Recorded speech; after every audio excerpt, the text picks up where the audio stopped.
Welcome back to Rome. My guest tonight is a Super Bowl champion who was selected to his first Pro Bowl last season. His team's 5-2. They're in first place in the NFC North. I'm joined by Green Bay Packers left guard Josh Sitton. Josh, good to have you on. How are you?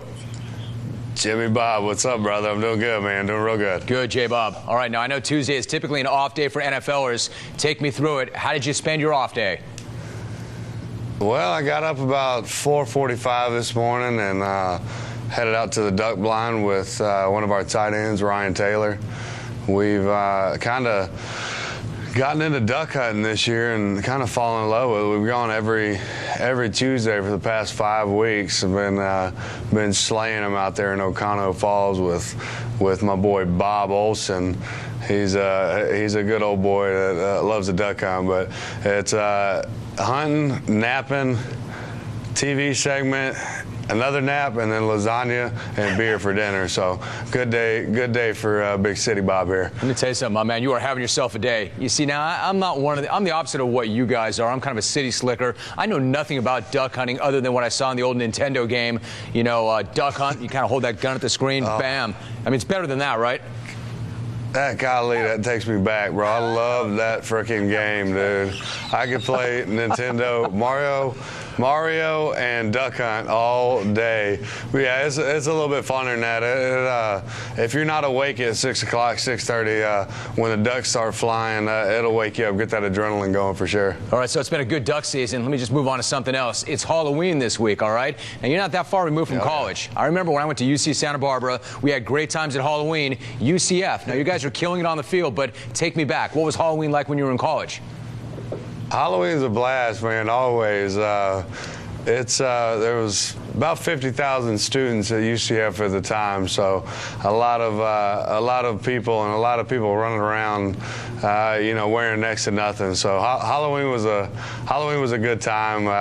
We always had a good time, and there was always some crazy party going on. I didn't get into anything too crazy, but we definitely had our fun. All right, I'm going to call BS on that. That's a lie, but I understand why you might say that. Hey, listen, what about Halloween in Green Bay? What's that like?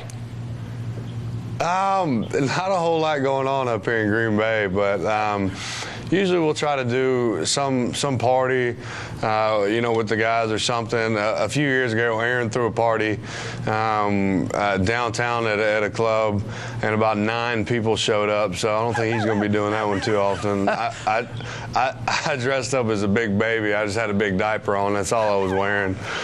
So it was a good time, except for 9 people showing up.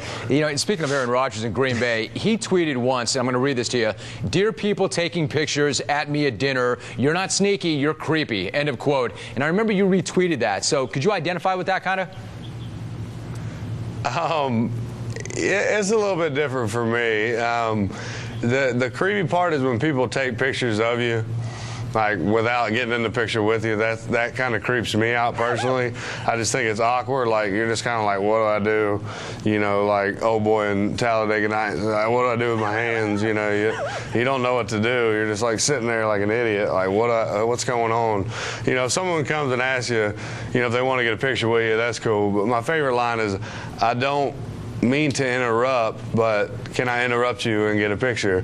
I think that was always pretty classic. But for me, obviously, I'm not a big star like him, so it doesn't really bother me. I kind of, I enjoy it. I like interacting with the fans and whatnot, but he gets it a lot worse than any one of us, so I can imagine it's a pain in the ass there a little bit. I got you. Hey, listen, I can just keep going and going and never get to football, but I should probably ask you about that offensive line. It's been revamped this year. They moved you over to the left side, and it's like you guys haven't skipped a beat. You're playing at a really high level. What's been the key, and how did this thing come together as fast as it did? Well, one of the keys is the switch. I think I do a lot of things on the left side better than I did at the right side, for whatever reason it be. It could be my power hand, my power leg. I don't know what it is. And TJ over at right guard is the same. He does a lot of things good on that side. And Evan Dietrich-Smith has come in, and he's a really strong center, smart, big, fast, really athletic. But the biggest thing has been the communication between the offensive offensive linemen and the running backs coach and the offensive line coach and their communication with the play caller, which is, the head coach, Mike McCarthy. So that's the biggest thing. And if we keep communicating, man, we'll keep rolling. It's funny, teams are playing the run now, so we gotta start adjusting our game plan to combat that a little bit. Yeah, that's a good thing, right? You guys are really running the ball very effectively at this point. You're talking about communication. Listen, I remember when you first got there, you were the young guy. There were all sorts of vets that would kind of talk you through it. Now you're the oldest guy in that line. To me, you're just kind of fun-loving Josh Bob. Do you coach these guys up? Do you get into these younger guys? How are you approaching it? Yeah, absolutely, man. It's been kind of weird being the older guy. It feels like I just got here yesterday, and like you said, was learning from Chad Clifton and Mark Tauscher and those guys. But me and TJ and I, excuse me, have taken it upon ourselves. That was such a great catch on your part. That was such a great save on your part. I mean, you are grammatically sound now, big fella. Good job.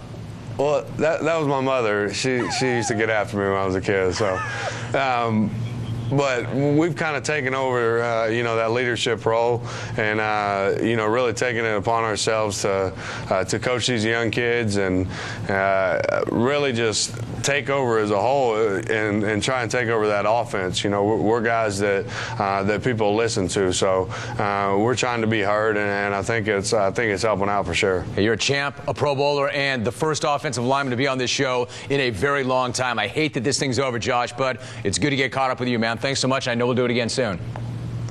Absolutely, man. Good talking to you. You too. You're the best.